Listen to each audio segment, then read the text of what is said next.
Corona വ്യാപനം നിയന്ത്രണ വിധേയമെന്ന ആരോഗ്യമന്ത്രിയുടെ അധ്യക്ഷതയിൽ ചേർന്ന ഉന്നതതല യോഗത്തിലെ വിലയിരുത്തൽ. അനാവശ്യ ഭീതി വേണ്ടെന്നും കടുത്ത നിയന്ത്രണങ്ങൾ ഏർപ്പെടുത്തേണ്ടെന്നും തീരുമാനം.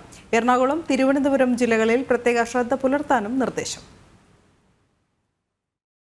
സംസ്ഥാനത്തെ കോവിഡ് വ്യാപനം നിയന്ത്രണ വിധേയമാണെന്നും ആശങ്ക വേണ്ടെന്നുമാണ് ആരോഗ്യമന്ത്രി വീണ ജോർജിന്റെ അധ്യക്ഷതയിൽ ചേർന്ന യോഗത്തിലെ വിലയിരുത്തൽ. കടുത്ത നിയന്ത്രണങ്ങൾ ഏർപ്പെടുത്തേണ്ടതില്ല. എന്നാൽ ആക്റ്റീവ് കേസുകൾ ഉയർന്നു നിൽക്കുന്ന എറണാകുളം, തിരുവനന്തപുരം ജില്ലകളിൽ പ്രത്യേക ശ്രദ്ധ പുലർത്തണം. സംസ്ഥാനത്തെ സർക്കാർ ആശുപത്രികളിൽ ഐസൊലേഷൻ, ICU ബെഡുകൾ തുടങ്ങി മതിയായ സൗകര്യങ്ങൾ ഉറപ്പാക്കണമെന്നും നിർദ്ദേശം നൽകി. സമീപകാലങ്ങളിൽ കോവിഡ് ബാധിച്ചത് 37 ആരോഗ്യ പ്രവർത്തകർക്കാണ്. അതിനാൽ ആരോഗ്യ പ്രവർത്തകരും ആശുപത്രികളിലെത്തുന്ന രോഗികളും മാസ്ക് ഉപയോഗിക്കണമെന്ന് കർശന നിർദ്ദേശം നൽകിയിട്ടുണ്ട്. രോഗലക്ഷണങ്ങൾ ഉള്ളവരിൽ മാത്രമാകും പരിശോധന നടത്തുക. റാൻഡം പരിശോധനകൾ ഉണ്ടാകില്ല. നാളെ കേന്ദ്ര ആരോഗ്യ മന്ത്രാലയം വിളിച്ചു ചേർത്ത ഉന്നതതല യോഗത്തിൽ സംസ്ഥാനത്തെ സാഹചര്യം മന്ത്രി വീണ ജോർജ് വിശദീകരിക്കും. രാജ്യത്തെ ആകെ കോവിഡ് കേസുകൾ 89% സ്ഥിരീകരിക്കുന്നത് കേരളത്തിലാണ്. തിരുവനന്തപുരത്ത് ഒമിക്രോണിന്റെ ഉപവകഭേദമായ JN1 സ്ഥിരീകരിച്ചിരുന്നു. ഈ സാഹചര്യത്തിലാണ് ആരോഗ്യവകുപ്പ് അടിയന്തര യോഗം ചേർന്നത്.